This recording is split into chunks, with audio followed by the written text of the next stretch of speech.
Baik Bapak Ibu sekalian, Assalamualaikum warahmatullahi wabarakatuh.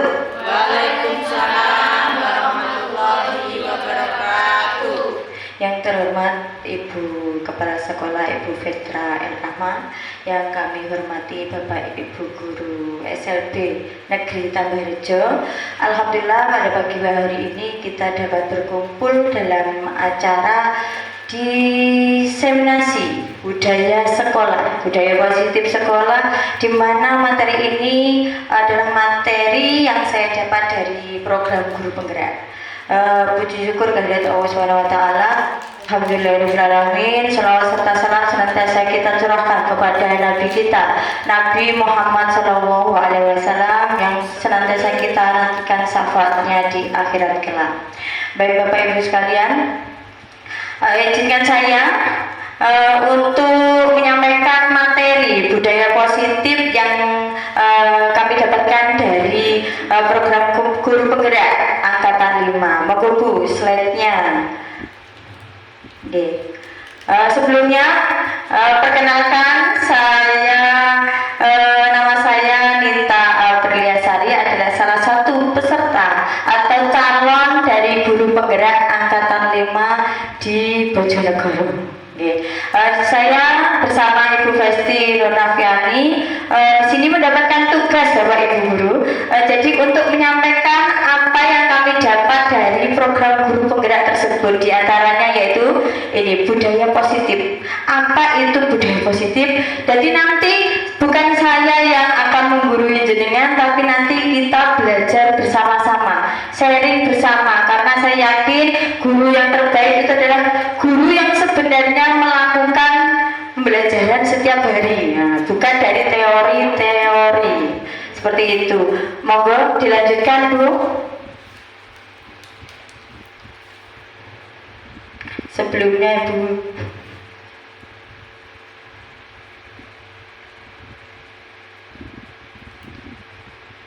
oh ya, ini sebelumnya kita mengikuti kegiatan diseminasi ini, maka kita sepakati bersama bagaimana nanti 60 menit ke depan, 1 jam ke depan kita melakukan kegiatan ini. Kita sepakati bersama, ada beberapa keyakinan kelas ya Bapak Ibu. Yang pertama, nanti monggo kalau misalkan ini kurang sesuai bisa diganti dengan yang lain. Yang pertama, mengikuti kegiatan sampai selesai. Terus pundi Bapak Ibu Guru? Bersedia? Bersedia ya? Bersedia, alhamdulillah. Yang kedua, saling menghormati dan menghargai pendapat. Setuju? Setuju. Jadi nanti misalnya ada temannya yang berpendapat, teman-teman rekan guru berpendapat yang lain menghormati dan menghargai pendapat tersebut. Yang ketiga, jika ada keperluan urgent diizinkan, diperkenankan izin.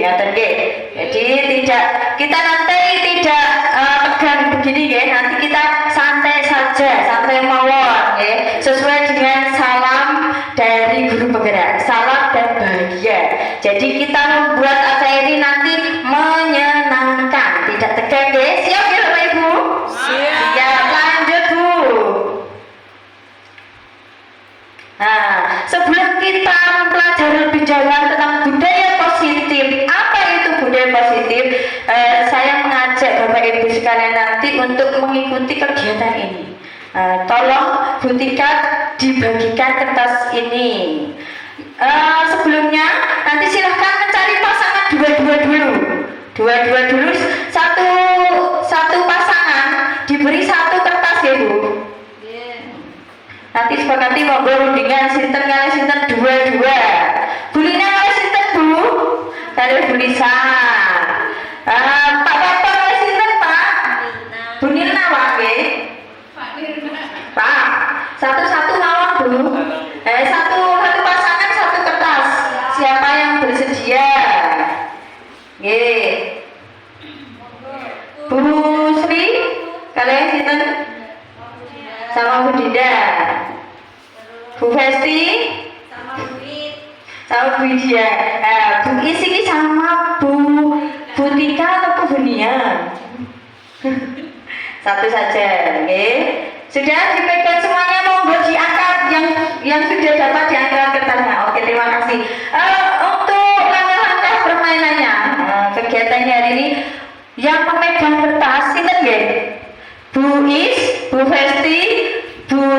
Bu Nilna sama Bu Lina. Nah, nanti monggo di situ dituliskan apa yang dianggap paling berharga di hidup ini ya. Wis apa mbok bojomu, mbok duitku, mbok kalungku, sertifikat tanahku, monggo ditulis di situ. Saya hitung sampai 5 sudah selesai nggih? Nggih. Hitungan kelima sudah selesai. Monggo ya. Mulai dari sekarang. 1 2 dipikirkan yang matang-matang apa yang berharga, ayo. 3 ayo Bu. Kape berharga Bu, sini kau ditulis sampai. Bu, aku yang ditulis apa begini berharga. Ya satu saja yang berharga, gak usah kape Bu. Benda boleh, sesuatu boleh, semuanya boleh, bebas. Yang berharga satu saja. Kalau sudah siap, bilang siap ya. Angkat tangannya kalau yang sudah siap. Oke, Bu Hesti sudah, Bu Sri sudah. Jangan ditunjukkan Bu kertasnya Bu. Nah, nggak tahu dong ngerti yang berada di jumpo. Sudah? Kalau sudah, yang memegang kertas silahkan letakkan di tangan satunya. Lalu digenggam yang erat. Digenggam sing erat Bu. Biar caranya nggak sampai ucul ya. Nggak sampai lepas tangannya sudah. Pasangannya yang tadi silahkan membujuk, merayu boleh, ngeroyok ya oleh, pokoknya piye caranya itu terbuka. Terus yang menggenggam silahkan memutuskan dibuka atau tidak. Monggo, saya beri waktu berapa menit ge? 3 menit ge. Mulai dari kalau sudah selesai nanti saya tanya satu-satu ge. Mulai dari sekarang. Mulai, monggo silahkan. Silahkan nanti. Silakan dibujuk bagaimana caranya yang menggenggam itu membuka. Iya loh, ya dibujuk oleh dipaksa ya oleh bisa kerpes terserah caranya bagaimana nanti. Niki, monggo nggih. Ayo. Ya supaya bisa dibuka ya caranya bagaimana? Ngoten to nggih. Iya, kira-kira buka ora? Iya, wis. Kalau mau ya apa?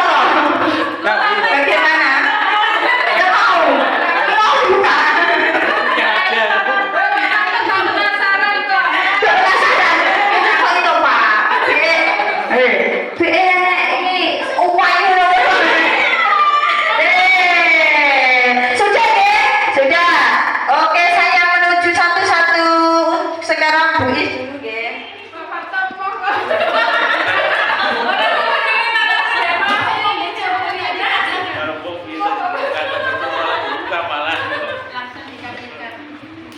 Gus pundi Bu Is? Sudah, itu terdapat. Sudah tak bisa ambil. Iya. Tadi diapakan Bu kok bisa diambil itu? Tidak diapa-apakan Bu, saya cuma dimingi-mingi minum kok. Iya. Harus dibuka. Ya, memang saya berikan. Saya Nah, berikan. karena ini, iya, karena ini hari yang baik. Tidak. Oke. Apa tuh Bu yang berharga tadi? Ada yang penasaran. Bismillahirrahmanirrahim. Akhlak yang baik. Iya, makanya saya dibaiki. Oke, akhlak yang baik. Terima kasih Bu Is. Bu Tika terima kasih. Yang kedua, Bu Dinda tadi yang menggenggam sinten nggih? Bu Sri. Terus sama Bu Sri dibuka atau tidak genggamannya? Sampai sekarang masih digenggam. Sudah dibagikan jenengan. Kira-kira Bu Sri kenapa kok dibagikan? Terima kasih. Saya berpasangan sama Bu Dinda. Kebetulan tadi yang menggenggam saya Bu ya. Saya kasihan karena kayaknya sama-sama perlunya. Sama-sama perlunya. Lagian kan kita itu harus gimana ya, punya etika baik gitu. Kasihan ada ibaratnya anak merengek-rengek meminta gitu loh Bu. Iya. Iya, tadi merengek-rengek meminta seperti itu. Terima kasih. Oke, berarti Karena yang lawannya tadi temannya meminta dengan kasihan, ya belas kasihan. Karena yang pelas, muka melas jadi Bu ini terenyuh, Bu Sri terenyuh wis kawan wis tak golek esok. Apa Bu yang berharga tadi Bu di Bu Sri?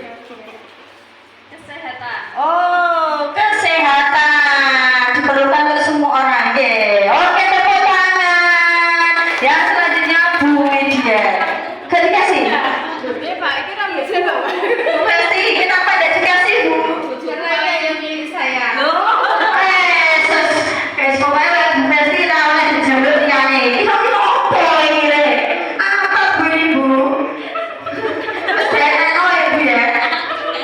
Keluarga yang mencari bojone ora oleh kamu. Ya bener Bu Festi mau jadi kayak no. Oke, tepuk tangan. Selanjutnya, menuju ke yang bapak yang paling ganteng di SLB Tambah Rejo. Naik saingan.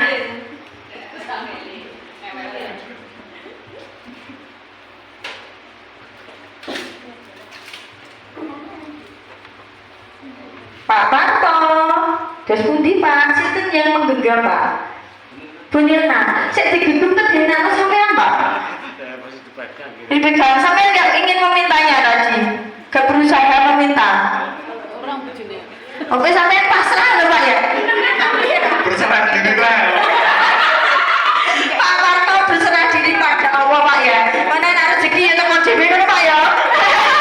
Piye Bu Nir? Tadi diminta pada sampai ke orang enak atau Bu Nir? Sama Pak Parto juga tidak diminta. Jadi saya juga diminta. Kira-kira apa Pak?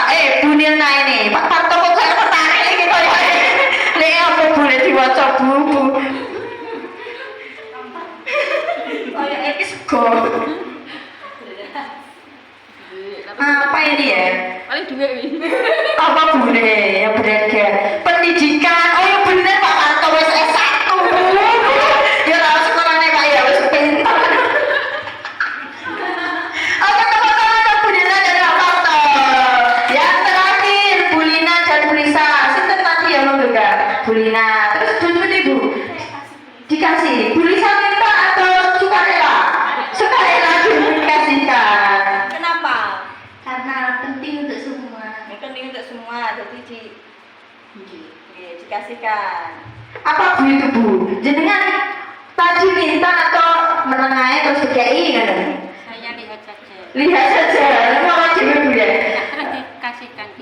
Terus yes. Kesehatan ya berarti tadi Bu Lina menyerahkan dengan sukarela karena memang dibutuhkan semua orang dan Bu. Oke, terima kasih tepuk tangan.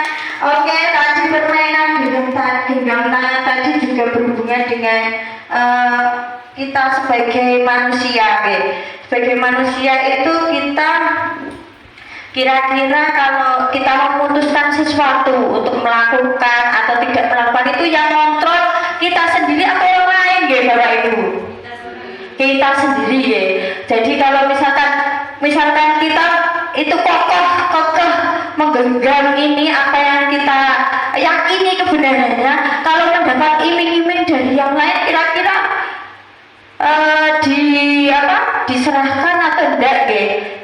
Itu kan tergantung pada diri kita sendiri loh, tidak berpengaruh dengan orang lain. Jadi berhubungan dengan apa yang kita yakini. Kalau memang kita apa yang kita punya ini diperlukan orang lain, terus apa yang disarankan orang lain itu masuk akal ya, masuk akal juga dipertimbangkan. Dapat ilmu iya, baiknya begitu, ngoten nggih. Oke Bapak Ibu, terima kasih untuk kegiatan genggam tangannya. Kita lanjut Bu Tika, monggo. Nah, ini tadi berhubungan dengan teori kontrol, oke? Teori apa Bapak Ibu? Kontrol, ingat. Kontrol. Nah, ini adalah dari Dr. William Blaser, seorang psikiater dan sekaligus pendidik. Jadi beliau ini adalah psikiater, oke? Ini ada beberapa ilusi. Ilusi yang pertama yaitu ilusi guru mengontrol murid. Guru mengontrol murid. Ini benar apa tidak benar? Guru mengontrol murid. Kira-kira betul apa tidak? Betul. Berarti semua yang dilakukan Gimana ya Bu Gisle? Piye Bu?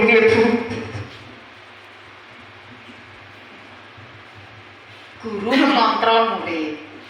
Ya tidak semua kegiatan bisa dikontrol oleh guru ibu. Tapi sebaiknya kegiatan yang bisa dikontrol guru itu seperti di sekolah itu seperti pembelajaran atau sifat-sifat sikap yang baik itu bisa dikontrol. Seperti contohnya lagi hal yang tidak bisa dikontrol oleh guru itu kegiatan rumah seperti itu nggih.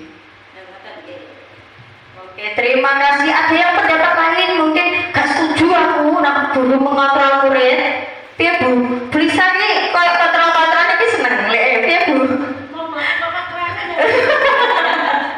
Ini harus hati-hati ya Bu.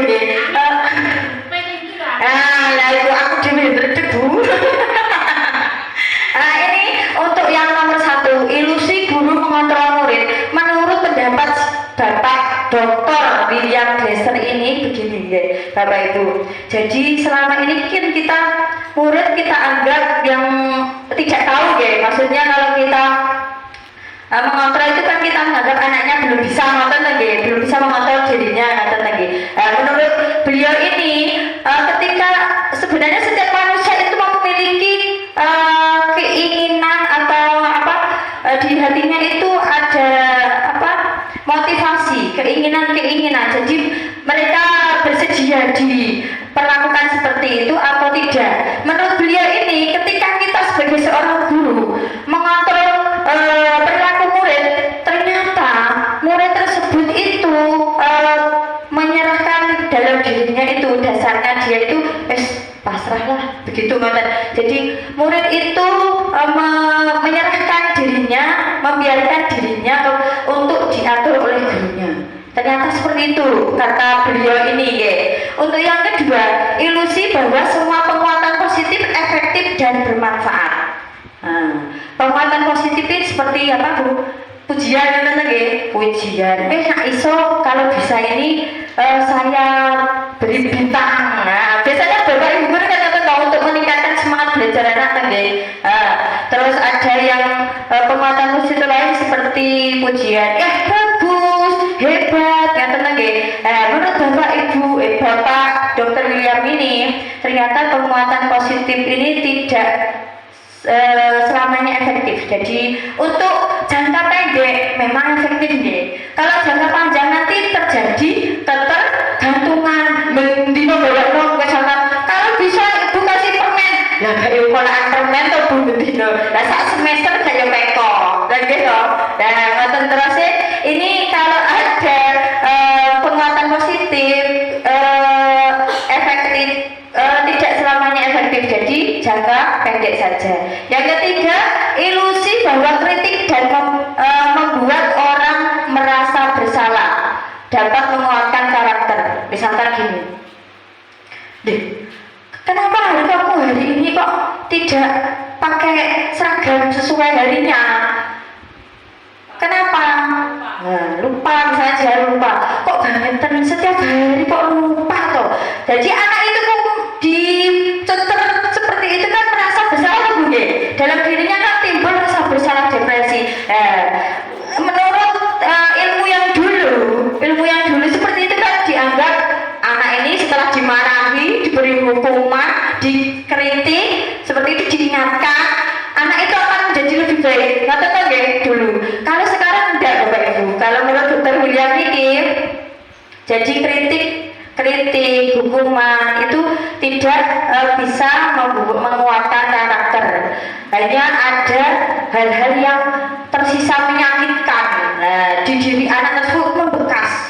Ile guru biyen nyeneni aku, misalkan dulu diajar siapa diajar Bu Sri, karena Bu Sri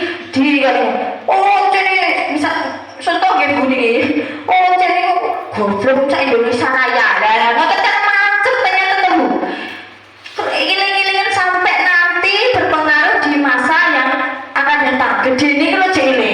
Saya saja itu dulu ada guru saya yang di SMP itu ngajarnya agak ekstrim. Itu sampai sekarang saya juga masih mengingatnya dan membekas dalam diri saya. Untuk yang nomor 4, ilusi bahwa orang dewasa memiliki hak untuk memaksa. Loh, iki biasa deh. Nurut orang nurut yang tua jadi. Ngoten to, nggih. Biasa nek omah, di rumah anake ngene. Ora ngambil omongane iki lho dadi opo? Kan ngoten to nggih. Ya, ini untuk menurut Dr. William Glasser ini tidak sepenuhnya benar. Jadi anak itu juga punya hak, punya keinginan. Setiap orang melakukan sesuatu itu ada motivasi dan tujuan yang akan dicapai, walaupun itu nanti positif atau negatif. Ngoten nggih Bapak Ibu nggih? Nggih, lanjut Bu Tika. Nah, tadi yang pertama kan teori kontrol. Nggih. Yang sekarang ini yang kita pakai, yang sudah kita pakai selama ini, yaitu teori behaviorisme ya, dari Pavlov. Nah, ini termasuk teori tingkah laku bagi Bu ya. Teori tingkah laku yang dulunya itu memakai percobaan itu Bu, anjing pertama diberikan daging kan melet nyoten to nggih. Terus yang kedua dikasih kerincingan, mingkem karena dia menganggap itu tidak bisa dimakan kan, instingnya kan apa itu tidak kenal, belum kenal. Terus ketiga diberikan daging dan juga kelintingan. Nah, ternyata dia waktu melihat kedua benda itu dia datang dan mengeluarkan air liurnya. Terus yang ketiga dikasih kode bel saja, ternyata anjing itu sudah paham apa? Dia langsung makan. Berarti tahu kalau ada lonceng itu waktunya makan. Nah, ini adalah teori yang mengajarkan ada stimulus dan respon. Jadi kalau ada suatu tindakan pasti ada penyebabnya. Ngoten to nggih ini. Ngoten. Ternyata ini di materi guru penggerak angkatan 5 ini sekarang diganti paradigmanya, yaitu diganti dengan teori yang tadi. Teori apa ya Bapak Ibu? Teori kontrol. Nah, lanjut Bu. Nah, ini perubahan paradigma. Jadi stimulus respon yang dulu kita pakai setiap hari untuk mengajar murid ya. Ini kita berdasarkan kenapa kita berubah menjadi teori kontrol, karena mempertimbangkan bahwa setiap anak itu memiliki pandangan yang berbeda. Kalau yang stimulus respon tadi disamakan anjing, anjing, kelinting atau semua nggih. Jadi semua diseragamkan ngoten loh yang stimulus respon itu. Yang kedua, semua perilaku kalau teori kontrol itu memiliki tujuan. Tapi kalau stimulus respon, perilaku buruk dilihat sebagai suatu kesalahan. Kalau dikontrol, orang yang salah itu tidak langsung disalahkan gitu Ibu. Jadi ditanya penyebabnya kenapa. Mesti ada alasan nih. Misalkan apa nggak datang terlambat, mesti ada alasan nih. Apa tadi malam melekan, malam Jumat atau apa lah. Ngoten nggih. Nah, ini jadi untuk mengubah paradigma kita ke teori kontrol. Yang ketiga, orang untuk stimulus respon orang lain bisa mengontrol saya. Jadi puas serah kabeh. Yang untuk teori kontrolnya tadi yang kita lakukan tadi, jadi yang bisa mengontrol diri kita adalah diri kita sendiri berdasarkan apa yang kita yakini. Yang selanjutnya di stimulus respon saya bisa mengontrol orang lain. Di teori kontrol Anda tidak bisa mengontrol orang lain. Yang bisa kan diri masing-masing. Yang selanjutnya di teori stimulus respon pemaksaan ada pada saat bujukan gagal. Jadi pas mau Bu Sri tadi kan dibujuk sama Bu Melas, wajah macam Melas. Kalau itu tidak berhasil, langsung berpaksa dedel langsung sewen atau noye. Nah, itu teori stimulus respon. Tapi teori kontrol tidak begitu.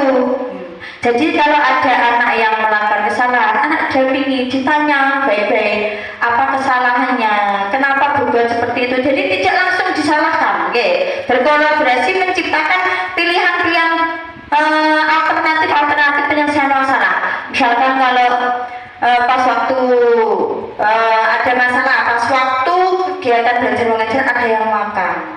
Nah, seperti itu. Guru tidak harus langsung nyangkan, sekarang waktunya belajar, ayo itu makanannya disimpan dulu, nanti setelah istirahat boleh dimakan. Nah, kalau dulu kan seperti seperti itu kan nggih. Kalau sekali itu didekati dulu anaknya, ditanyakan kira-kira anaknya disadarkan dulu dia melakukan kesalahan itu. Setelah itu dia diminta untuk mencari sendiri solusinya. Ada pilihan-pilihan, misalkan baiknya gimana ya, apa minyak ditaruh dulu atau apa. Jadi anaknya sendiri yang mencarikan, bukan kita yang menentukan ya. Untuk selanjutnya model berpikir menang kalah. Menang kalah ini salah, benar kata. Terus ya, kalau ini model berpikiran menawan. Jadi apapun yang dilakukan anak itu bisa dipertimbangkan untuk solusi ya, dan alternatif. Lanjut ketika boleh sambil ngomong permen Bu. Gawenya ini waktunya memang syahdu sekali. Nah ini disiplin positif. Jadi untuk membentuk suatu budaya positif di sebuah sekolah, intinya ya ini gitu Bapak Ibu, disiplin positif. Disiplin positif ini kan identik dengan patuh. Nah gak disiplin itu juga patuh, ada tahu? Berhubungan dengan tata tertib yang ada di sekolah. Nah ini Bapak pendidikan kita Ki Hajar Dewantara menyatakan bahwa di mana ada kemerdekaan, disitulah harus ada disiplin yang kuat. Jadi untuk menciptakan merdeka belajar juga harus di situ diciptakan disiplin positif. Sesungguhnya disiplin itu bersifat self disiplin. Jadi timbul dari kita sendiri yang berusaha sekeras-kerasnya untuk membuat kita disiplin diri kita sendiri. Tetapi kalau memang tidak bisa melakukan itu sendiri, butuh wajib untuk penguasa lain untuk mendisiplinkan. Jadi butuh pihak lain untuk mendisiplinkan. Monggo. Bagaimana Bapak Ibu? Lanjut nopo niku. Niki istirahat ya. Lanjut. Yang berikutnya, nah ini kita yang tadi teori kontrol tadi, ini berdasarkan apa yang kita lakukan. Itu berdasarkan nilai-nilai kebajikan universal. Apa itu kebajikan universal? Kebajikan universal itu nilai-nilai sifat positif manusia yang merupakan tujuan mulia yang dicapai setiap individu. Nah, ini biasanya kalau sekolah untuk pelajar ini masuk pada profil pelajar Pancasila. Ada berapa dimensi ya Bapak Ibu? Ada 6. Kira-kira apa saja ada yang tahu? Dimensi profil pelajar Pancasila. Satu apa? Bu Besti apa? Bertakwa kepada Tuhan Yang Maha Esa. Beriman dan bertakwa kepada Tuhan Yang Maha Esa. Satu saja. Beriman dan bertakwa kepada Tuhan Yang Maha Esa dan berakhlak mulia. Terus ada lagi yang kedua. Ayo siapa? Boleh Google monggo, tak apa-apa, tak aneh nih Bu. Ayo yang sudah tahu ngacung. Apa Pak? Saling menghormati sesama manusia. Apakah itu termasuk dalam profil belajar Pancasila? Itu sudah termasuk dalam berakhlak mulia ya Bapak Ibu. Kalau menghormati itu sudah di yang dimensi pertama. Disiplin. Sudah buka Google Bu Is? Buka catatan utang Bu Is. Sinyalnya welek. Budin, boleh catatan sedikit kayak.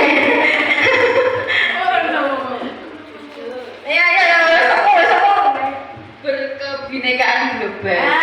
Benar. Berkebinekaan global. Ya ada lagi yang ketiga. Yuk boleh dicari. Oh ya. Sopo ki ketika ada dunia.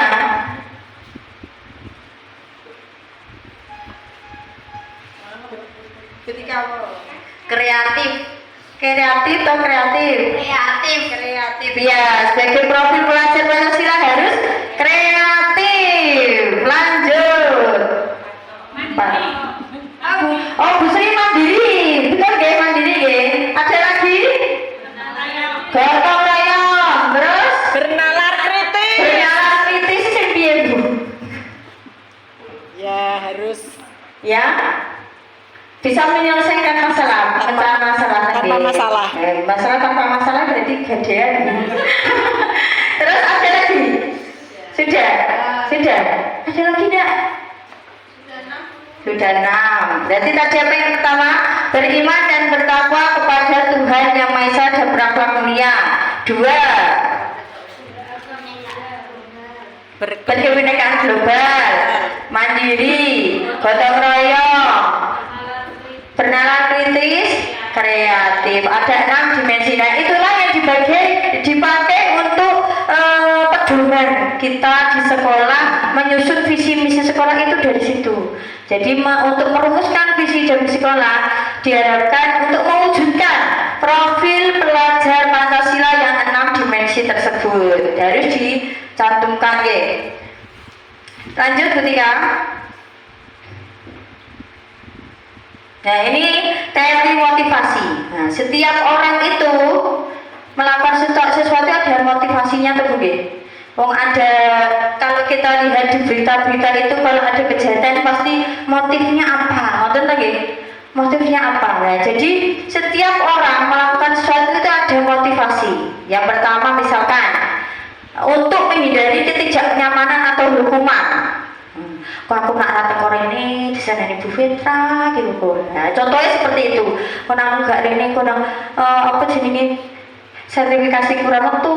Nah, itu motivasi. Ya, misalkan kalau motivasi salah satu motivasi eksternal itu seperti itu. Yang kedua, untuk mendapatkan imbalan. Nah, contoh ini tadi seperti murid kita ya, murid kita datang ke sekolah. Oh, aku dijanjini Bu Guru kemarin kalau datang tepat waktu dapat hadiah. Nah, seperti itu. Misalkan ada motif lagi, misalkan ini kan gurune yang cowok kan satu tuh Pak Pato tadi. Nah, aku teko omah iki budal kan ruwaji niki sregep sampe budal mulang. Motivasiku masak sing ayu ben dilirik Pak Pato. Ah, itu juga termasuk motivasi ngono. Tiba ke sekolah Pak Pato kecewa. Itu motivasi eksternal. Jadi nek wis kecewa aku sesuk aku ya ora lebih santai wis kadung mantel lah ya. Yang ketiga untuk menghargai diri sendiri. Nah, kalau ini misalkan ini walaupun ada hukuman, tidak ada hukuman, walaupun ada ujian, ada terus gak reken pokoknya tugasku ngulang kalau sekolahnya budal. Oh, ini yang ketiga. Ini motivasi internal. Jadi orang terpengaruh dari hal-hal di sekitarnya. Ngatet ya. Lanjut. Nah, motivasi manakah sekarang kita analisis? Menurut Bapak Ibu, dari ketiga tadi ya ada hukuman, ada pujian penghargaan, terus intrinsik tadi dari diri, timbul dari dirinya sendiri. Manakah motivasi manakah yang paling sering yang mendasari perilaku murid-murid kita di sekolah ini? Ya gelem sinau, gelem apa itu motivasinya kira-kira apa? Apa? Intrinsik. Piye Bu kok intrinsik iki piye? Kemauan dari Delok murid dhewe. Udah dhewe. Murid dhewe. Ya gak mungkin sih ono sing anaknya sendiri Bu. paling seneng mbek gurune jalan. Atas kemauannya sendiri. Seharusnya seperti itu. Oke, ada yang lain misalkan kalau tidak disuruh diingatkan tidak masuk atau Bu Widya mungkin deh untuk anak autis ya. Nah itu seperti Bu mau di-sharing. Untuk anak autis kan sepertinya tidak memiliki dan tidak mengetahui memahami sekolah kan ya, berarti kan motivasinya itu dari orang tua seperti itu. Ya kan maksudnya orang tuanya dulu yang datang ke sini, nanti terus kalau sudah ketemu gurunya kan bisa gurunya memberi motivasi. Oke. Ini ada untuk kasus baru ya. Kalau anak autis kan seperti kita pahami bersama, mereka bukan kalau melanggaran itu bukan karena dia tidak sengaja dia ingin melakukan itu, tapi memang mereka tidak belum paham aturan itu seperti apa. Atau lagi untuk anak yang tunagrita, nah itu seperti ya. Iya Bu. Ini loh ahlinya. Bu Is. Nah tunagrita Bu, anaknya kalau mau belajar belajar itu harus diapakan dulu atau dia sudah sadar muridnya jenengan? Kalau yang pernah saya pegang ya Bu ya, anak Trunagita itu ada yang karena memang motivasinya dari gurunya, dia senang gurunya. Kadang di rumah, nanti kalau saya nggak ketemu guru itu, seperti itu. Jadi itu yang eksternal ya Bu ya. Internal juga bisa, tetapi saya kira kalau internal itu sesuai moodnya. Kalau moodnya baik, pengen sekolah ya sekolah, kalau enggak ya enggak sekolah. Tetapi ya sepertinya gurunya. Oke, terima kasih Bu Is. Untuk di SLB memang seperti itu ya Bapak Ibu. Jadi tidak bisa disamakan dengan anak-anak normal. Kalau anak-anak normal kan mereka memang sudah paham peraturan, dikasih peraturan seperti ini, besok ditaati, terus dilatih untuk timbul motivasi dalam diri mereka. Tapi tidak boleh berkecil hati juga untuk anak SLB juga. Kalau memang sudah tertanam aturan itu di pikiran mereka, di hati mereka akan patuh dengan sendirinya. Ngoten to nggih, Bapak Ibu nggih. Lanjut. Nah, kira-kira strategi apa yang selama ini diterapkan untuk menanamkan disiplin positif pada murid-murid Anda? Dengan hukuman kah? Dengan iming-iming hadiah? Atau dengan mengajak ngobrol sebagai teman? Dibujuk? Dan seperti Butika, piye Bu? Murid jenengan untuk menumbuhkan disiplin positif, disiplin nih murid jenengan. Oke, monggo. Saya kira jawab Besti. Monggo Bu. Pengalamannya mawon. Selama ini strateginya diskusi untuk meningkatkan disiplin anak. Bisa disiplin. Duduk saja itu kan juga disiplin toh Bu. Mau mengerjakan tugas itu kan juga disiplin, gitu. Jadi jangan bayangkan disiplin itu seperti anak-anak normal di sana, yang tertib sesuai aturan, nggak tenang ya. Jadi dari SLB kan ya yang sederhana saja, monggo. Untuk mengajarkan disiplin pada anak caranya pakai hukuman kasar ini sama ini ngarasnya dilakukan. Ya dikasih reward Bu. Ya penguatan. Ya nanti kayak seperti Rara ini kan masih usianya masih prasekolah ya. Jadinya kita kasih motivasinya disiplin, besok masuk lagi gitu. Bagus, pinter. Dengan pujian. Ya dengan pujian anaknya alhamdulillah semangat sekolah. Terima kasih Bu Tika. Mungkin ada Bapak Ibu yang lain. Pak Parto ini jelas ini. Pak Parto Bu. Iya Pak, muridnya jenengan sinten to Pak? Harto jadi Pak ya. Nah itu Harto kan seru ngomong kira-kira sampai motivasi apa tuh Pak? Penasaran tuh Pak. Sampai kalau meningkatkan disiplin positif pada Mas Harto itu dos budi strategi ini bisa di-share ke teman-teman. Untuk memberikan motivasi pada Harto, diberikan motivasi biar aktif tiap hari masuk sekolah, biar dia itu mengerti seperti membaca, menulis dengan seperti begitu lagi.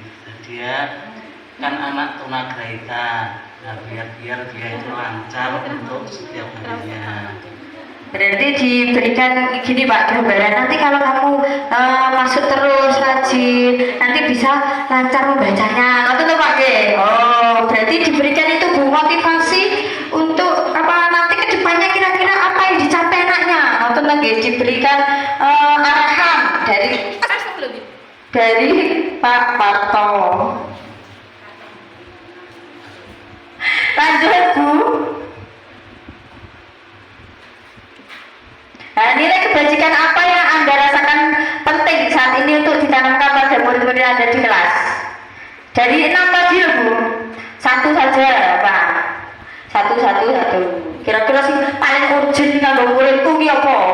Apa berakhlak mulia, apa bertakwa dan religius gitu ya? Atau mandiri sih? Nah itu kan masing-masing orang kan beda-beda lagi. Setiap anak itu mempunyai kebutuhan belajar masing-masing. Atau lagi. Kira-kira apa ya? Bunila apa Bunila? Penasaran suaranya dari tadi tidak ada. Bu, ada apa Bu?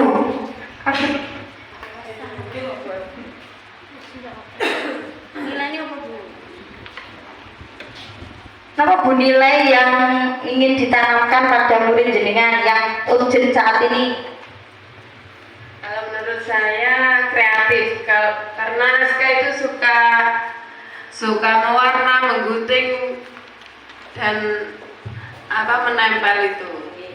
Tingkatkan kreativitasnya. Oke, sesuai dengan kemampuan dan bakat minat anaknya tuh, potensinya. Bu Lisa, kira-kira apa Bu Lisa? Ini nilai yang 6 dimensi tadi loh Bu. Muridnya jenengan itu yang paling urgent saat ini kira-kira apa yang ingin ditumbuhkan? Boleh, ya. Kalau anak saya itu mandiri Bu. Kemandiriannya. Karena sedikit-sedikit bu gitu. Iya, saya bumbun. Jadi perlu kemandiriannya itu ditingkatkan. Terima kasih. Terima kasih. Oke, cukup lanjut Niki ke materi selanjutnya.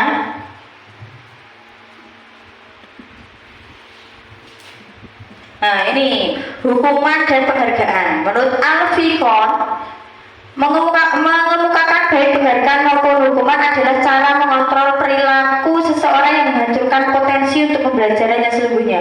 Jadi hukuman penghargaan itu bisa menghancurkan potensi anak karena dengan paksaan atau tekanan. Kadang seperti itu kalau cara-cara yang dulu. Yang pertama, pengaruh jangka pendek dan jangka panjang. Nah, ini seperti yang kita bahas tadi. Kalau penghargaan kan jangka pendek memang bagus Bu anaknya kan termotivasi, tapi lama-kelamaan menjadi ketergantungan seperti itu. Dan yang kedua, penghargaan menghukum. Jadi misalkan gini, untuk dulu ada sistem ranking tuh kalau anak misalkan nilainya ini katek seidik Bu, dari level satunya, yang satunya 80, yang satunya 79, A dan B lah. Anak yang mendapat 79 yang merasa terhukum karek seidik terus dia menjadi motivasinya menurun karena yang dapat penghargaan yang satunya padahal kan cuma selisih sedikit. Nah, seperti itu. Yang selanjutnya, penghargaan mengurangi ketepatan. Kadang kita memberikan reward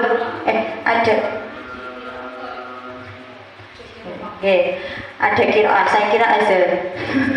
Lanjut penghargaan mengurangi ketepatan itu maksudnya seperti ini.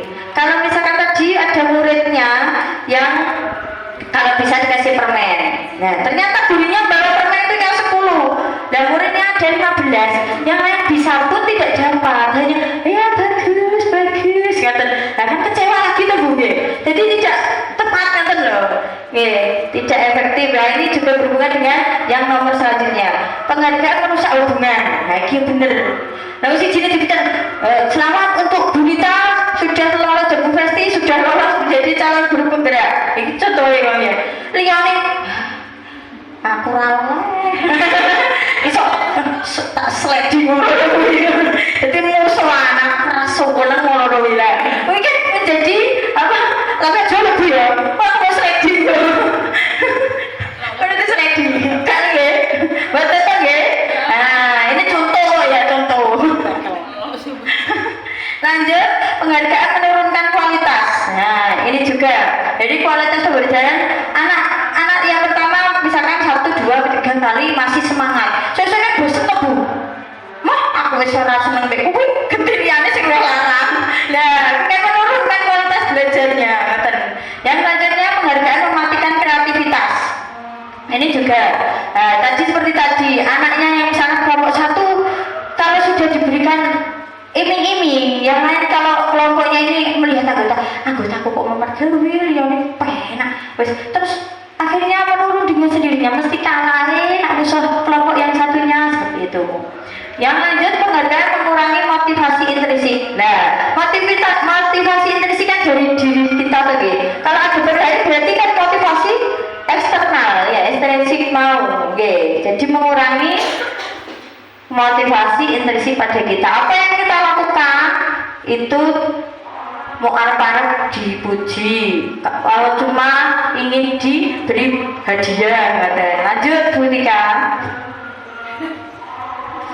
Nah ini ada berapa tindakan guru, kira-kira ini termasuk yang hukuman atau konsekuensi. Kalau gini kalau hukuman itu anaknya langsung dukung nggak Bu, salah dukung, tergantung hukumannya, tergantung ngomongin tarik gurunya karepe apa, jeplak ngomongin gurunya tuh. Yang konsekuensi ini tergantung pada tujuan. Nak gak ini ya terus masih berhubungan ya terus. Nah yang pertama, ini kira-kira termasuk hukuman atau konsekuensi. Mencatat 100 kali di dalam buku kalimat saya tidak akan terlambat lagi karena terlambat ke sekolah. Konsekuen. Kira-kira Konsekuensi. konsekuensi atau hukuman. Ayo. Hukuman. Apa nulis 100 itu ana peraturan? Nah, biasanya guru dhewe tuh buke sing gawe. Berarti gurunya ngono. Ya, Bu. Ada peraturan nomor betul, Bu. Enggak ada. Biasanya paling ke dunia pengalaman biar SMA nya tahu kok nulis ngono tahu, Bu. Ya, Bu. Tahu. Nah, kira-kira itu hukuman atau konsekuensi? Hukuman, ya. Karena tidak ada hubungannya antara kalimat tersebut dengan dia terlambat. Nah. Yang kedua, lari mengelilingi lapangan basket 2 kali karena terlambat lagi. Hukuman terlambat itu tambah penelai kaso kasih bersinau ya. Yang ketiga, murid diminta push up 15 kali karena tidak menggunakan masker. Hukuman lagi, menggantikan kertas tugas teman yang telah dicoret-coret. Kon ganti kan kertas kancane dicoret-coret DE. Akhirnya untuk mengatasi itu kan anaknya disuruh mengganti. Berarti apa? Konsekuensi masih berhubungan oke. Yang berikutnya membersihkan tumpahan air di meja tulis karena tersenggol pada saat belajar. Konsekuensi. Meminta murid tidak mengenakan sepatu seharian karena tidak menggunakan sepatu hitam. Hukuman. Nyeker sedino. Terus kira-kira anaknya kalau diperlakukan seperti itu bisa tambah baik atau depresi atau tambah dendam ya? Kalau dulu kan sistemnya tambah baik. Kalau menghadapi anak ini sekarang beda. Kalau anak sekarang itu pola pikirnya berbeda. Dikerasi tambah coklat atau ya? Tambah teman-teman. Yang lanjutnya lari mengelilingi lapangan basket 2 kali karena terlambat 10 menit untuk pelajaran PJOK.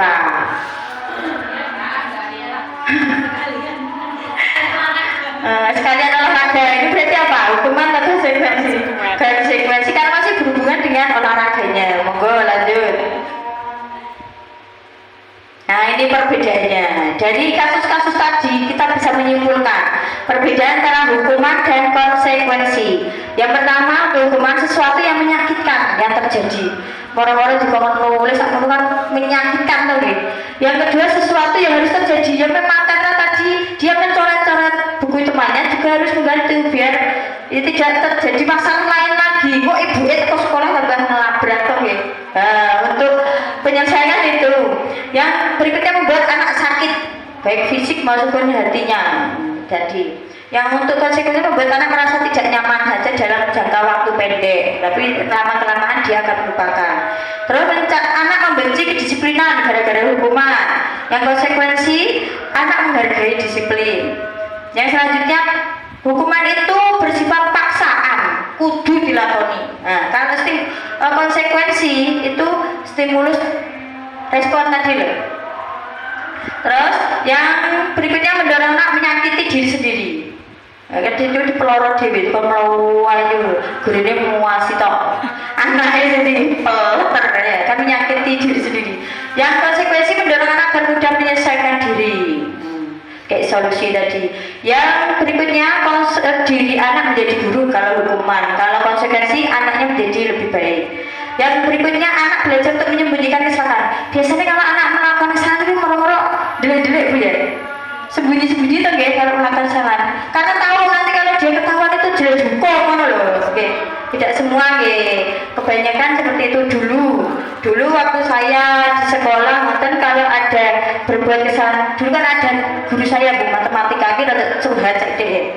Guru matematika itu killernya Masya Allah. Kalau tidak ada bawa perlengkapan sendiri itu langsung dijiwit sampai ciut dan suaranya ya, gosong. Nah, saya juga dan teman-teman saya pernah tidak membawa buku streaming waktu itu.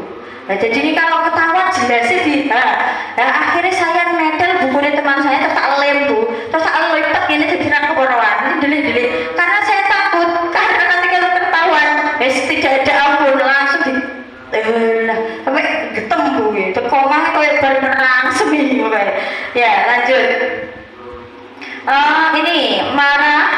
merasa bersalah, dipermalukan, merasa tak dihargai kalau hukuman. Kalau konsekuensi kehilangan hak, dibuat tidak nyaman, diasingkan untuk sementara. Paling dirasani temani katanya.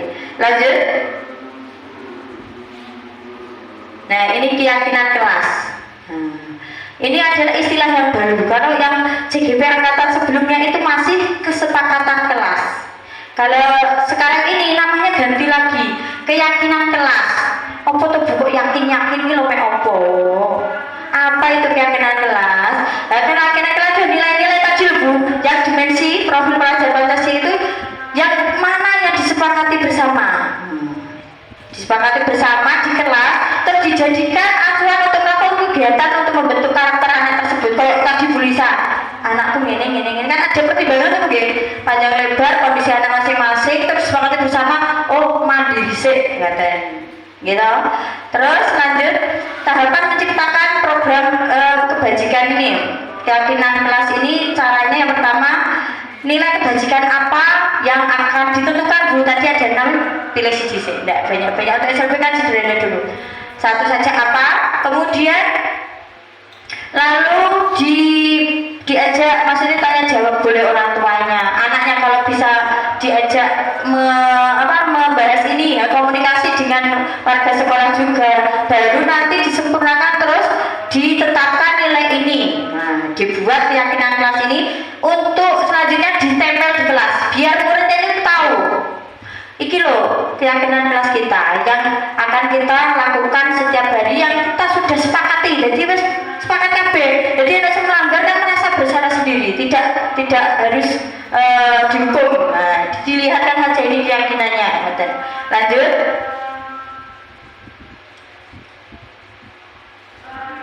Nah, ciri-ciri keyakinan kelas. Apa sama dengan peraturan kode yang tentang. Nah, keyakinan ini bersifat abstrak daripada peraturan yang lebih rinci dan konkret. Nah, jadi lebih umum, bukan mandiri. Kalau peraturan memakai seragam kan misalkan tanggung jawab, tapi kalau di peraturan ini kan memakai seragam sesuai hari kan panjang. Kali ini tanggung jawab mandiri, nggak tahu yang umum global. Terus keyakinan berupa pernyataan universal, global universal. Terus senantiasa dibuat dalam bentuk positif. Jadi tidak ada kata tidak terlambat sekolah, diganti masuk sekolah tepat waktu. Katakannya diganti positif, tidak ada kata tidak atau jangan, katanya. Nah, ini selanjutnya keyakinan sebenarnya tidak terlalu banyak. Muridnya bingung, jadi sedikit-sedikit semester ini berapa. Ya, anak-anak ya bingung ya. Terus keyakinan kelas sebaiknya di sesuatu yang dapat diterapkan di lingkungan. Jadi konkret ada hubungannya dengan kemampuan anak tadi. Ya. Terus semua warga kelas hendaknya ikut berkontribusi membuat keyakinan tidak ditentukan guru ini dewi. Ibu ya lah ya. Kira-kira ibu cek orang tua muridnya. Terus bersedia meninjau kembali keyakinan kelas dari waktu ke waktu. Misalkan tadi Bu Lisa udah menemukan mandiri ya, ternyata pas mandiri bocah ya, diganti gak kok. Jadi dari waktu-waktu itu bisa pergantian katanya. Utama di sekolah itu lihat pendapat dalam kelompok. Nah, tadi nanti ada kegiatan tadi yang bukan dengan orang tua dan teman rekan guru boleh dengan muridnya juga. Terus sempurnakan butir-butir tadi didesain yang bagus, dibuat di misalnya ya kertas manila boleh, terserah kreativitas guru masing-masing, dipajang di ruang kelas. Monggo Bu, lanjut. Nah, ini contoh keyakinan kelas. Misalkan saja Bu gini. Ini yang sederhana untuk anak level C ini. Lanjut Bu. Nah, setiap kita melakukan perilaku, tindakan atau apa-apa itu tadi selain ada motivasi dalam diri kita juga ada yang berdasarkan kebutuhan dasar manusia.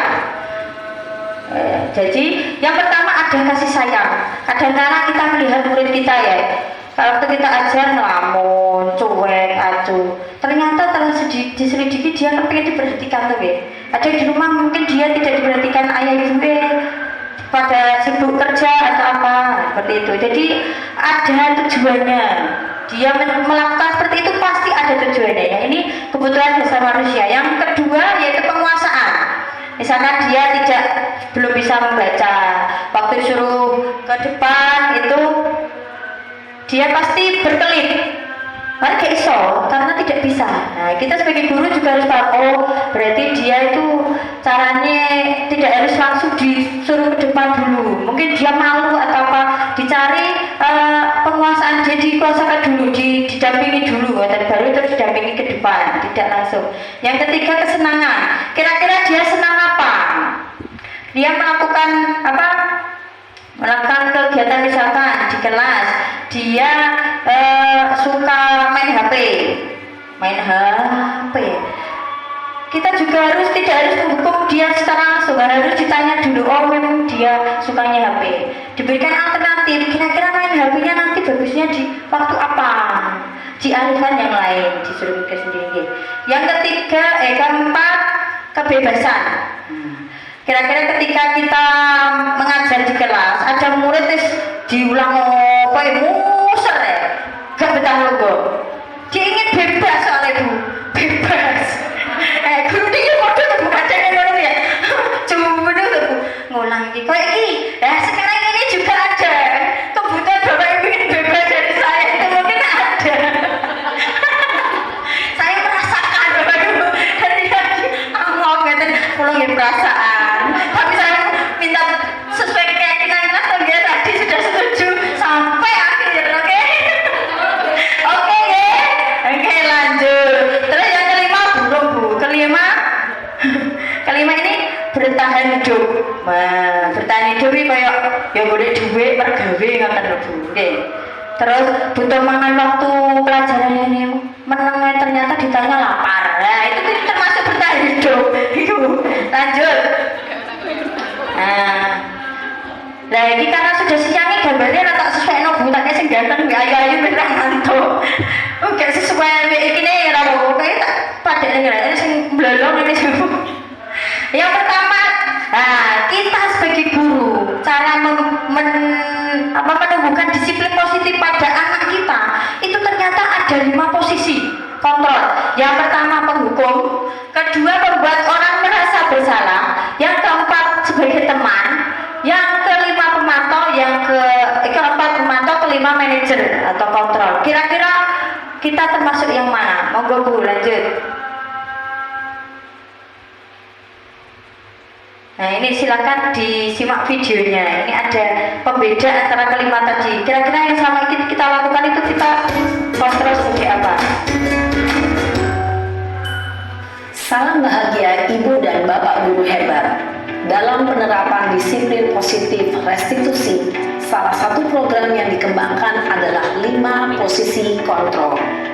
5 posisi kontrol dalam restitusi adalah proses perjalanan seorang pendidik agar dapat mengenali dirinya. Pada video kali ini, kita akan membahas tentang 5 posisi kontrol yang dikembangkan oleh Diane Gosser dan contoh penerapannya. Monggo disimak ya, Bapak Ibu. Ini ada contoh. Yang pertama adalah 5 posisi kontrol itu adalah 1. Posisi penghukum. 2. Posisi pembuat merasa bersalah. 3. Posisi teman. 4. Posisi pemantau atau monitor. Dan 5. Posisi manajer. Untuk lebih memahami kelima posisi tersebut, mari kita saksikan kasus Naren yang terlambat hadir 20 menit di sekolah dan melihat bagaimana kelima posisi kontrol dalam menghadapi masalah tersebut.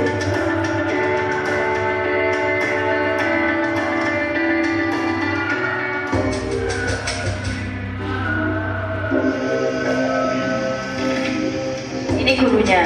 Kira-kira ini posisi apa? Naren! Boleh. Kaget sini kamu. Selamat pagi Bu. Selalu terlambat. Kamu deh pasti terlambat. Maaf Bu, saya... Apa? Apa coba? Alasan kamu apa lagi?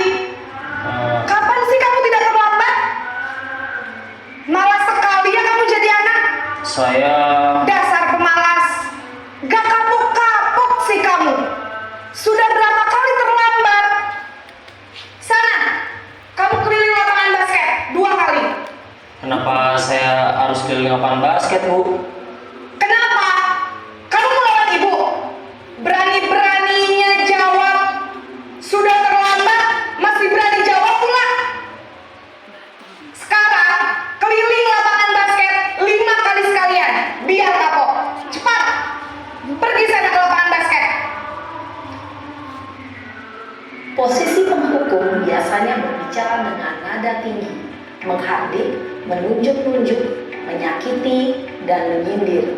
Hukuman bisa berupa fisik maupun psikis. Ibu dan bapak guru hebat. Dampak yang terjadi pada murid ketika guru berada pada posisi penghukum adalah murid cenderung akan memberontak, bahkan menyimpan dendam.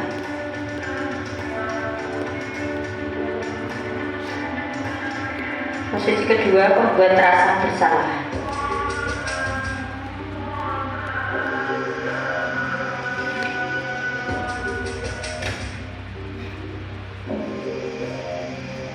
Naren!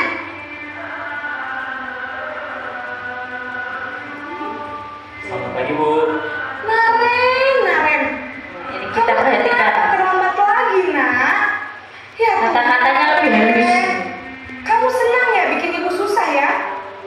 Kalau kamu terlambat lagi, nanti ibu yang ditegur bapak kepala sekolah, nak. Disangka ibu tidak bisa membina kamu. Duh, gimana ini? Maaf, Bu. Duh, Gusti Naren. Kamu suka ya kalau ibu ditegur bapak kepala sekolah? Terus, sekarang ibu harus tulis apa ini di buku absen? Ini kamu sudah sering terlambat loh. Ibu harus apa coba? Maaf, Bu. Maaf sekali. Ya sudah, lain kali jangan bikin ibu susah lagi ya, nak ya. Ibu tidak akan kuat lagi kalau kamu begini terus. Bisa jantungan kalau ibu tegur bapak kepala sekolah. Sana cepat ke kelas. Maaf ya, Bu. Maaf sekali. Posisi pembuat rasa bersalah berbicara dengan nada tenang, cenderung lembut, namun kata-kata yang diutarakan membuat murid merasa menjadi orang yang gagal, memandang buruk dirinya sendiri, merasa tidak berharga, dan tidak sanggup membahagiakan orang lain. Ketika guru mengambil posisi pembuat rasa bersalah, murid akan menganggap dirinya yang bersalah dan ia akan menyimpan emosi negatif tersebut di dalam dirinya.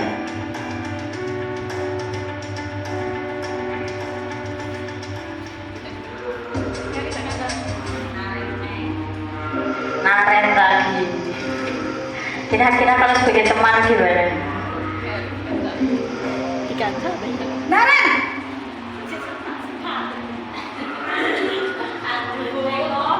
Selamat pagi, Bu. Wah, sudah jam berapa ini, nak? Terlambat lagi ya, sayang. Iya, Bu. Habis ibu saya lupa bangunkan saya, Bu. Kamu malah menyalahkan ibu kamu. Kamu bukannya anak yang larinya paling kencang. Kok terlambat sih? Iya, Bu. Saya memang terlambat bangun tadi. Jadi, biarpun saya lari kencang, tetap gak kekejar, Bu.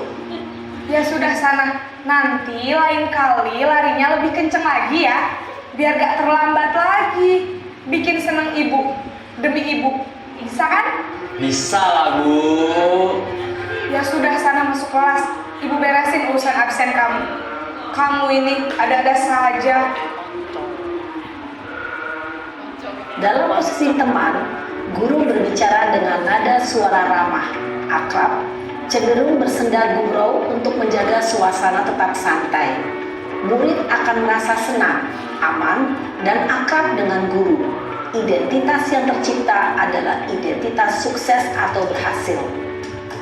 Namun, perlu diingat, karena ini masih dorongan eksternal, maka ada faktor ketergantungan dari murid kepada orang tertentu. Di sini, guru absennya sehingga di lain waktu murid bisa berperilaku baik, namun hanya kepada orang-orang tertentu saja.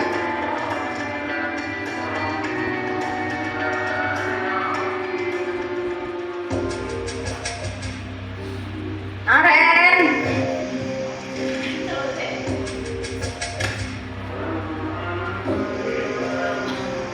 Naren.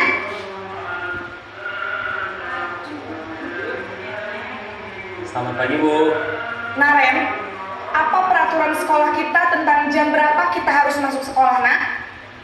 Kita harus di sekolah jam 7, Bu. Iya betul, sekarang sudah jam 7.20. Naren sudah tahu konsekuensinya jika terlambat hadir. Paham, Bu. Saya harus tinggal kelas pas jam istirahat selama 20 menit. Iya benar, konsekuensinya demikian. Jadi nanti jam 9.30 pas istirahat, kamu harus tinggal di kelas, kerjakan tugas tambahan untuk ketertinggalan kamu, ya? Baik, Bu. Posisi pemantau mengandalkan penghitungan atau data untuk mengontrol murid. Guru mengarahkan murid berdasarkan peraturan dan konsekuensi. Seorang pemantau menunjukkan bahasa tubuh dan ekspresi wajah yang datar dan cenderung formal.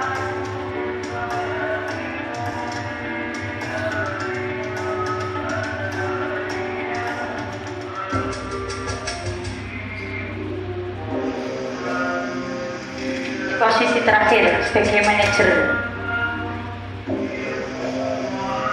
Naren!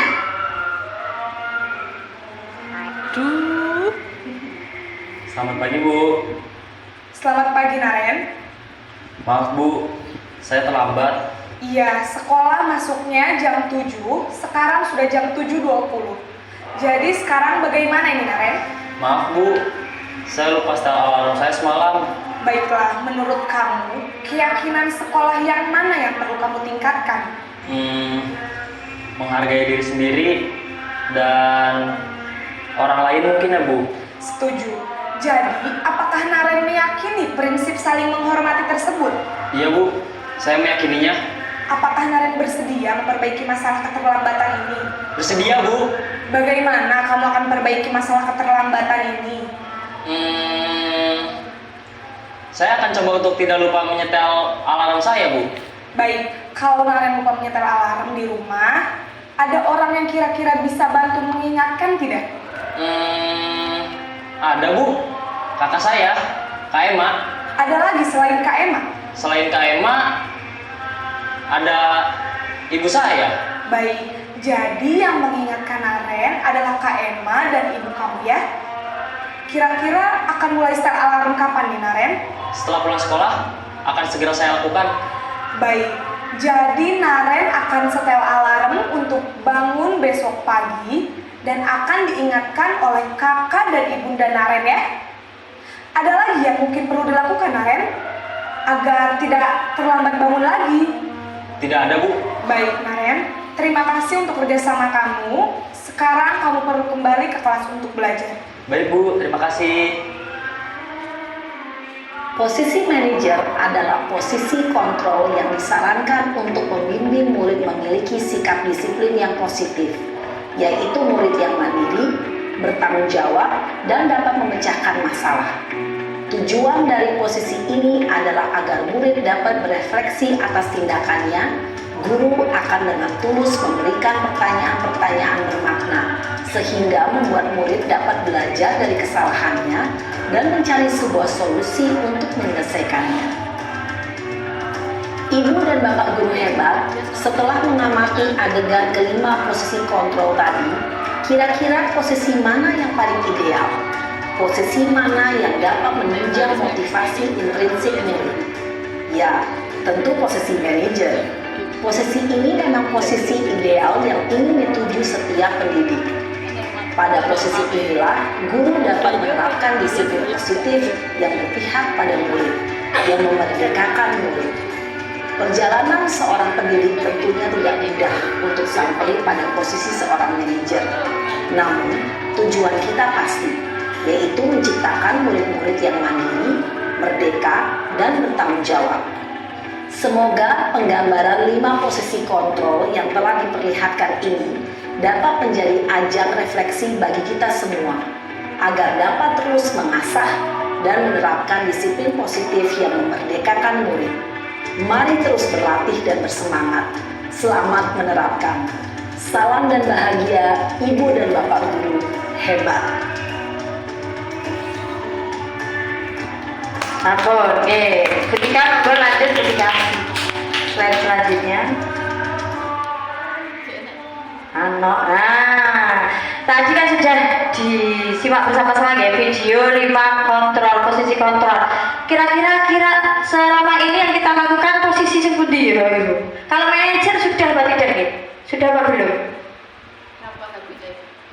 Kalau yang manajer itu kan anaknya yang terlambat tadi kan tidak langsung dimarahi toh, ditanya terus diminta diarahkan untuk mencari solusi dari keterlambatan biar besok tidak terulang lagi.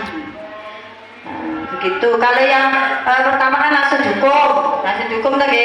Kedua itu tadi merasa bersalah adanya gak sana aku toplele.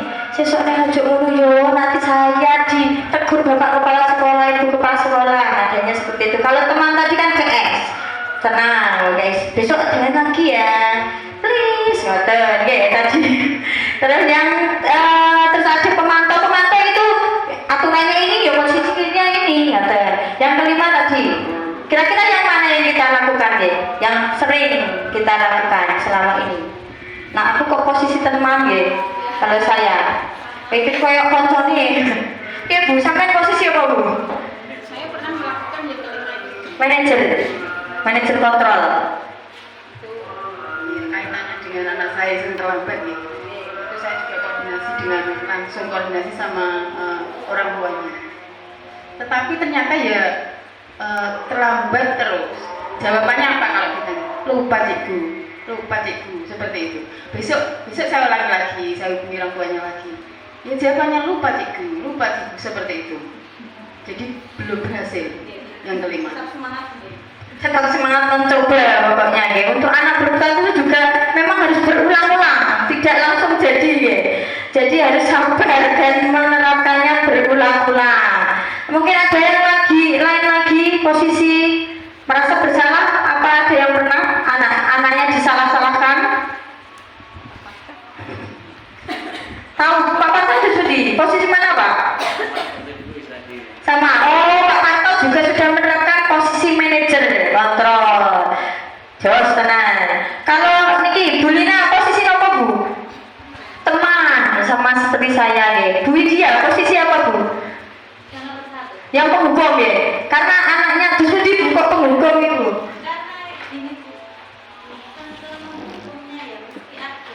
Paksaan apa? Penegasan. Kalau saya itu posisi yang nomor 1, posisi penghukum, karena memang autis itu memang kan butuh ketegasan. Tidak bisa kalau autis itu kan tidak bisa ya, jadi harus tegas dengan sedikit keras. Nada keras ya. Jadi tadi untuk Bu Widya masih pada posisi penghukum. Nah, ini untuk apa? Rekomendasi dari program guru penggerak ini disarankan untuk bagaimana caranya ya sedikit demi sedikit anaknya dibangunkan dulu untuk melaksanakan posisi kontrol yang manajer ngaten nggih Bapak Ibu nggih diusahakan atau berusaha dulu. Jangan langsung pesimis dulu anakku orang ngene masukan aja ngene ngono sing ora dilakoni nggih dicoba dulu nggih. Nah ini kekuatan nada suara apa yang tersampaikan dari sebuah pesan. Jadi misalkan nada jangan, kalau kata-kata jangan kan biasa. Kalau nadanya jangan, tapi ambil posisinya begini, anaknya kan itu daripada jangan, ya tenang gitu. Jadi apa yang kita kalimat yang kita sampaikan pada anak-anak didik kita itu tergantung nada dasar suara ini. Dan juga yang paling berperan 55% itu ini Bu, bahasa tubuh dari motornya berbicara, tangannya berbicara ya. Jadi itu perlu dikontrol, kita mengontrol biar anaknya tidak trauma atau depresi. Oke, lanjut. Nah ini tadi sudah ya, lanjut. Tadi sudah di video. Nah, ini jadi ada 5 posisi kontrol tadi ya Bapak Ibu. Yang pertama apa ya? Penghukum, pembuat rasa bersalah, teman, pemantau, dan manajer. Monggo nanti bisa dipelajari sendiri. Nanti saya kasih filenya ya. Lanjut. Nah ini untuk penyelesaian tadi disiplin tadi ada yang istilahnya segitiga restitusi. Ini jadi ada tahapannya Bapak Ibu. Misalnya ada anak yang terlambat, itu tidak langsung kamu dihukum gini-gini. Ada tahap-tahapannya ini ya, yang menurut teori ini. Yang pertama aja Bu, ini segitiga restitusi. Oh, foto restitusi Bu. Lanjut Bu, Tika. Nah, restitusi adalah menciptakan kondisi bagi anak untuk memperbaiki kesalahan mereka sehingga mereka bisa kembali pada kelompok mereka tanpa malu. Jadi ada karakter yang lebih peluang. Proses kolaboratif mengajarkan murid untuk mencari solusi masalah sendiri. Jadi bukan kita yang memberikan solusinya, tapi anaknya diajak kira-kira berpikir apa penyelesaian dari masalah tersebut. Lanjut. Nah, ini ciri-cirinya. Jadi bukan untuk menebus kesalahan, tapi dia belajar untuk belajar dari kesalahan dari yang dia lakukan. Jadi fokus pada solusi yang akan dibuat, mengembalikan murid yang berbuat salah tersebut bisa kembali ke temannya tanpa rasa minder dan diri dan merasa bersalah. Lanjut. Nah ini tahapan restitusi yang pertama, stabilkan identitasnya. Ini berbuat salah, ini kata-katanya, contoh kata-katanya Bu. Berbuat salah itu tidak apa-apa nak, tidak ada manusia yang sempurna hanya Allah. Nah itu termasuk pada tahap menstabilkan identitas dan lain sebagainya. Lanjut untuk tahap selanjutnya, yaitu validasi tindakan yang salah. Nah ini kesalahan yang dilakukan itu divalidasi dalam kedua ini. Padahal dengan kata-kata seperti ini, padahal kamu kan bisa melakukan yang buruk-buruk lagi, tapi kamu melakukan ini, kenapa kira-kira? Maksudnya diumbul sik Bu ya, baru ditakoni. Jadi kalau anaknya disalahkan dulu, dia tidak akan jujur Bu. Lanjut. Nah ini tahapan menanyakan keyakinan karena tadi sudah di tahap kedua sudah bilang apa. Tadi di sini dibuat keyakinan kelas dari solusi tadi. Solusi alternatif pilihan-pilihan tadi dibuat keyakinan kelas itu disepakati bersama seperti yang manajer tadi dan dilakukan. Lanjut Bu.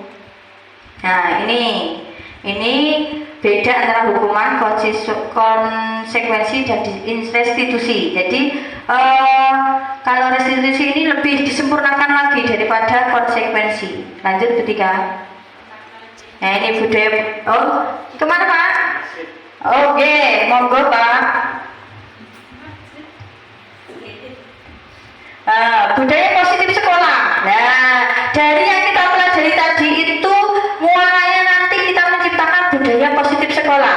Nah, dari keyakinan kelas, perkelas bagus-bagus, dibentuk dari kesepakatan bersama, sudah dilaksanakan, membrek ke teman kelas yang lainnya, dan bergabung menjadi sebuah kebiasaan-kebiasaan positif, terus akhirnya menjadi budaya positif, budaya di sekolah, jadi budaya positif sekolah. Lanjut. Nah sudah, terima kasih. Kira-kira dari apa yang saya sampaikan tadi mungkin ada yang masih kurang paham, bisa ditanyakan. 2 pertanyaan saja karena waktunya sudah ini menginjak ke sholat Jumat. Monggo, Bu Tika, monggo. Bu, saya mau bertanya, apa tujuan dari masing-masing tahapan restitusi tadi? Restitusi.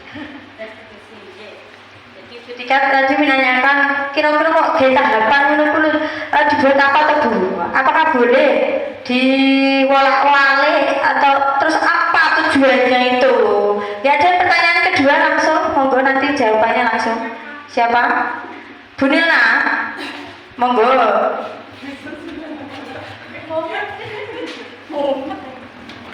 Itu tulisannya ya.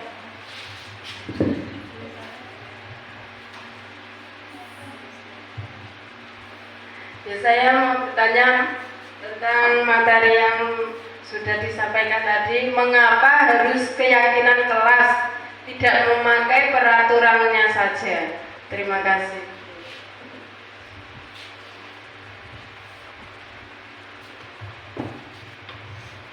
Terima kasih Bu Nina atas pertanyaannya. Ngaten nggih. Yang pertama tentang apa tujuan dari setiap tahap tadi, ada 3 tahap. Yang pertama yaitu menstabilkan identitas. Kira-kira tujuannya apa? Nah, kira-kira anak yang salah tadi identitasnya kan misalnya dirinya kan merasa bersalah atau bukan. Jadi kita stabilkan dulu, tujuannya untuk membangun jiwa mereka, kesadaran mereka untuk dia terbuka pada kita, mau dulu bercerita kepada kita. Tujuannya untuk menumbuhkan kesadaran pada anak untuk bercerita, terbuka dulu pada kita, sehingga identitasnya tadi yang merasa bersalah tadi lama-kelamaan dia, oh tadi aku tidak salah temen, iso diperbaiki, masih bisa diperbaiki, bukan fatal. Yang kedua tentang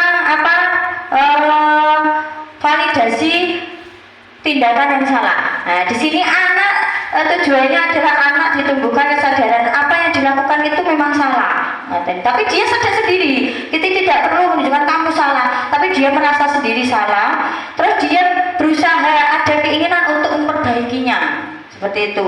Yang ketiga yaitu membangun keyakinan dari kesalahan yang dia perbuat tadi. Di tahap ketiga kita memotivasi anaknya untuk menumbuhkan untuk mencari solusi sendiri dan ingin menjadi apa toh nanti setelah ini, menjadi lebih baik seperti apa, bagaimana solusinya, pilihannya, alternatifnya dia buat sendiri. Ngaten nggih, ketika untuk yang kedua pertanyaan dari Bu Nilna tentang mengapa kok pakai keyakinan kelas, itu kan masih awal Bu, istilah apa itu dulu kan peraturan tata tertib, ngaten to nggih. Ini untuk program guru penggerak ini keyakinan kelas, maaf ada dulu nggih. Dan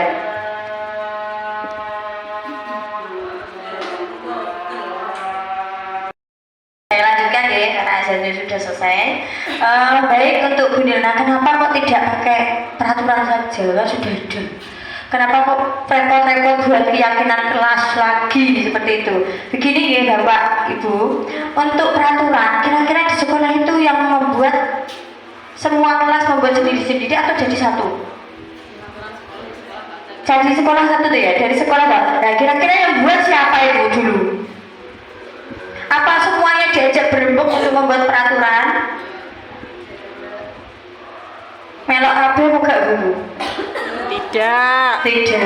Nah, itu biasanya kalau caranya tuh biasanya wes tak gawe no wes sok karek aku. Nah, gitu ya. Nah, dari situlah maka timbul istilah keyakinan kelas. Keyakinan kelas ini semua pihak elemen sekolah dilibatkan.